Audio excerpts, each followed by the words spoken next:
బాలీవుడ్ మాఫియాయే పెద్ద బడా మాఫియా అనుకుంటే దానికి ఏమాత్రం తీసిపోని మాఫియా మన టాలీవుడ్ మాఫియా. ఈ టాలీవుడ్ మాఫియాలో ముఖ్యంగా 5గురు ఉంటారు. మీరు ఏ సినిమాని ఎలా తీసినా ఈ 5గురిని దాటైతే సినిమా రిలీజ్ అవుతాం. ఈ 5గురు ఏదో విధంగా ఆ సినిమాకి ఇన్వాల్వ్ అయ్యే ఉంటారు. అది మీకు అర్థం అవ్వాలంటే ఈ వీడియోని ఆఖరి వరకు చూడాలి. సినిమాని ముఖ్యంగా 3 దశల్లో తీస్తారు భయ్య. 1 pre production, 2 production, 3 post production. ఈ 3 గురించి తెలుసుకునే ముందు మన టాలీవుడ్ మాఫియాలో ఉన్న 5గురు గురించి తెలుసుకోవాలి. దాంట్లో ఫస్ట్ వరుసలో మన అల్లు మాయ ఉంటాడు, ఆ తర్వాత మన దిల్లు మాయ ఉంటాడు, ఇక దగ్గు మాయ, ఇక రామోజీ తాత, మన కింగ్ నాగులు సార్. వీళ్ళ 5గురు కూడా ప్రతి సినిమాకి ఏదో రకంగా ఇన్వాల్వ్ అయ్యి ఉంటారు భయ్య. వీళ్ళని దాటుకుని అసలు ఏ సినిమా కూడా బయటకు రాలేదు. ఆ విధంగా వీళ్ళు మొత్తం కమ్మేశారు అనమాట. ఫస్ట్ మూవీకి సంబంధించిన ప్రీ ప్రొడక్షన్ గురించి మాట్లాడుకుందాం. మరి ఏ మూవీ అయినా ఒక కథ అనుకున్న తర్వాత డైరెక్టర్ అండ్ ప్రొడ్యూసర్ కుదిరిన తర్వాత వాళ్ళు ఇంటి దగ్గర నుంచి ఈ కార్యకలాపాలు నడపలేరు కాబట్టి ఒక ఆఫీస్ అనేది పెట్టుకుంటారు. అది ఎక్కడ పెట్టుకుంటారు? మన నాగుల్ సారు స్టూడియో అయినటువంటి అన్నపూర్ణ స్టూడియోలో పెట్టుకుంటారు. మరి అన్నపూర్ణ స్టూడియోలో ఆఫీస్ పెట్టుకుని ప్రీ ప్రొడక్షన్ పనులన్నీ చేసుకుంటారు అనమాట. అంటే ఎవరెవరు ఈ సినిమాకి కాస్ట్ కావాలి, ఏ మ్యూజిక్ డైరెక్టర్ని పెట్టుకోవాలి, బడ్జెట్ ఎంత పెట్టాలి, లొకేషన్లు ఎక్కడ, అవన్నీ కూడా ఇక్కడ డిసైడ్ చేసుకుంటారు అనమాట. అంటే సినిమా కంటే ముందు ఈ ప్రీ ప్రొడక్షన్ అంతా కూడా మన అన్నపూర్ణ స్టూడియోలో జరుగుతుంది 99%.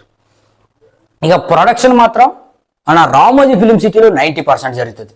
మీరు ఏ సినిమా చూసుకున్నా సరే 90% షూటింగ్ అంతా కూడా రామోజీ ఫిలిం సిటీలో జరుగుతుంది, మన రామోజీ దాని దగ్గర.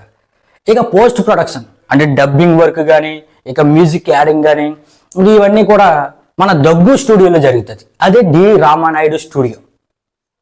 ఇక సినిమా ఏదోలా కంప్లీట్ అయిపోయింది అనుకుంటే ఇక అప్పుడు రంగంలోకి దిగుతారు భయ్య మన అల్లు మాయను, మన దిల్లు మాయ. ఇక నైజాంలో ఉన్న 50% థియేటర్స్ అయితే మన దిల్లు మాయ చేతిలో ఉంటాయి. మిగిలిన 50% అయితే మన అల్లు మాయ, దగ్గు మాయ, నాగుల్ సార్ చేతిలో ఉంటాయి. ఇక అదేనమాట మ్యాటర్. మీరు ఒక సినిమాకి వీళ్ళ 5గురులో ఎవరైనా నిర్మాత లేకపోయినా కానీ అసలు డిస్ట్రిబ్యూటర్గా అయినా సరే వీళ్ళ దగ్గరికి సినిమాకి రావాల్సిందే. డిస్ట్రిబ్యూటర్ వీళ్ళే అవుతారు. పోనీ వీళ్ళ డిస్ట్రిబ్యూటర్ కాకుండా వేరే వాళ్ళు డిస్ట్రిబ్యూటర్ అయ్యి ఆ సినిమాని రిలీజ్ చేస్తే వీళ్ళు ఎగ్జిబిటర్స్ అయిపోతారు. ఎగ్జిబిటర్స్ అంటే ఎవరంటే థియేటర్ ఓనర్స్ అనమాట. వీళ్ళు ఫస్ట్ డిస్ట్రిబ్యూటర్స్ అనే అయిపోతారు సినిమాకి, లేదంటే ఎగ్జిబిటర్స్ అనే అయిపోతారు. ఆ విధంగా ఏ సినిమా రిలీజ్ అవ్వాలన్నా సరే, ఏ సినిమా ఎంత కొనాలన్నా సరే, ఏ సినిమాని ఏ విధంగా హిట్ చేయాలి, ఫ్లాప్ చేయాలి, అన్నీ కూడా వీళ్ళ చేతుల్లోనే ఉంటాయి. అదనమాట మ్యాటర్. ఇక ఆంధ్ర విషయానికి వస్తే ఇక దగ్గుమయ, అల్లుమయ చేతిలోనే ఇక థియేటర్లన్నీ 90% ఉంటాయి భయ్య.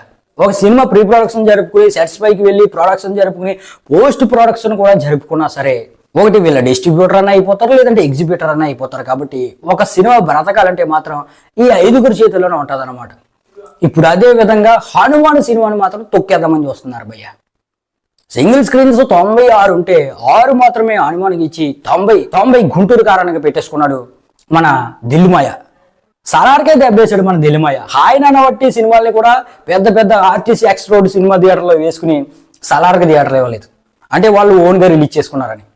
ఇంత పెద్ద సినిమానే ఈ విధంగా తొక్కేసిన దిల్లుమాయకి హనుమాన్ ఒక లెక్క. అంతకుముందు అలాగే నిఖిల్ సినిమాని అలాగే తొక్కేద్దాం అనుకున్నాడు కార్తికేయటోని. అది హిట్ అవడం వల్ల బయటపడ్డది. కానీ ఒక 20 కోట్ల నష్టం అయితే దిల్లుమాయ వల్ల ఖచ్చితంగా వచ్చి ఉంటుంది. ఇప్పుడు హనుమాన్ కూడా కనీసం 10 కోట్ల నష్టం వస్తుందని నాకైతే అనిపిస్తుంది. మరి దీనిపై మీ అభిప్రాయాన్ని కింద కామెంట్ చేయండి. అలాగే మీ ఫస్ట్ చాయిస్ ఏంటి, గుంటూరు కారమా, హనుమాన్ అనేది కూడా కింద కామెంట్ చేయండి. Please like, share and subscribe.